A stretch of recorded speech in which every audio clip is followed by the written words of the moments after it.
the context of the Atlantic Alliance to permit to the parties involved into the Atlantic Alliance to confront themselves on their main problems between them in the way to speak in one voice towards their common menace that at that time was the Soviet and the communist menace.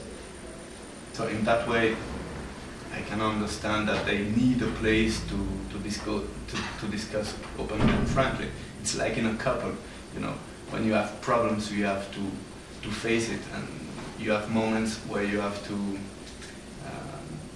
yell one to another, but you will not do it in front of your child, of your children, because they are not supposed to understand that you have problems between the couple, and you have this kind of place where you make the problem disappear. Then you can talk to your children with love on one voice, not giving them the impression that mom and dad are not agreeing.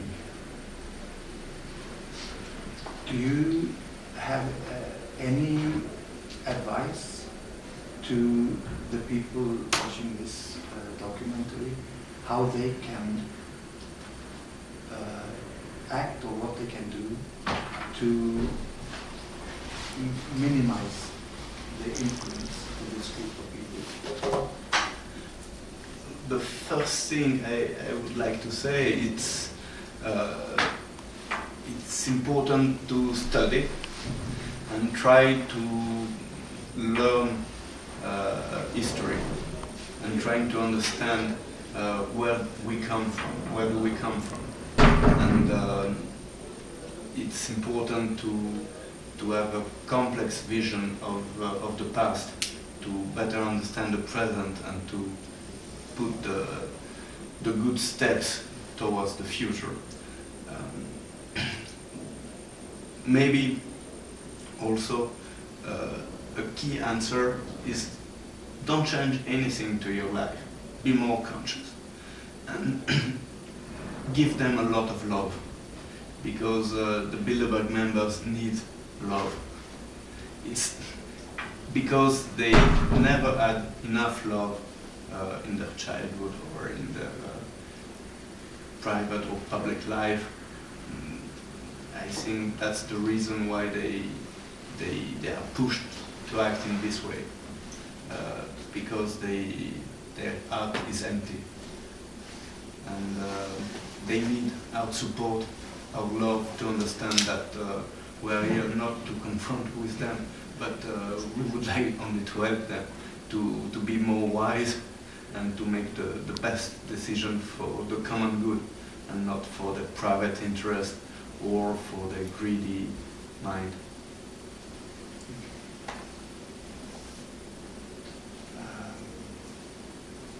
What can you tell us about, maybe in depth a little more if you can, about the Wallenberg family and Carl Bildt? I'm sorry, I do not have the answer Okay. for this question. Then there is a final question maybe, unless there is anything else. What would you like personally, after all these years of investigation and hard work, to tell the audience of this documentary? What is your personal wish to put out into the world? As I said, make the love triumph over the greed and the hate.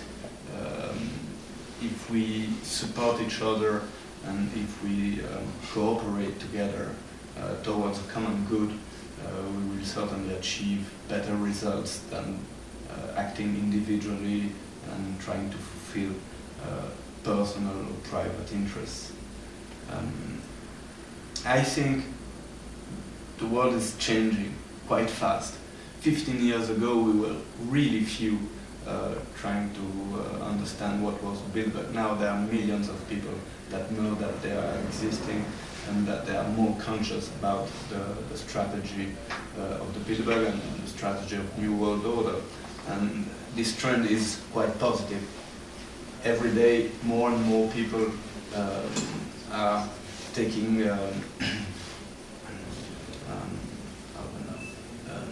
conscious of what's happening, and that's very good. And that push also Bilderberg to change.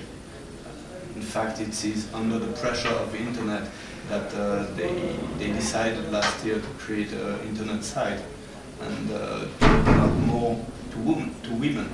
You know, until 2 years ago, there were usually 4 or 5 women participating to the conference. Last year, there were more than 25. That's important.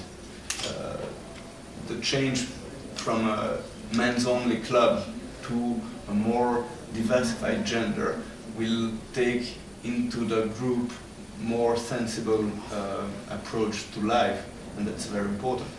They open up also to other people from other culture or other civilization. Example, there were black people or Indians, American, British, but it is a change. And step by step, only doing what you are doing here now, just talking about it and making people aware of its existence, that is a big change. So little things can do a lot of, can have a great impact on the world. Thank you so much. Depends on your intention and your intent. If you do it with the good intention and for the good, it will spread all around the world.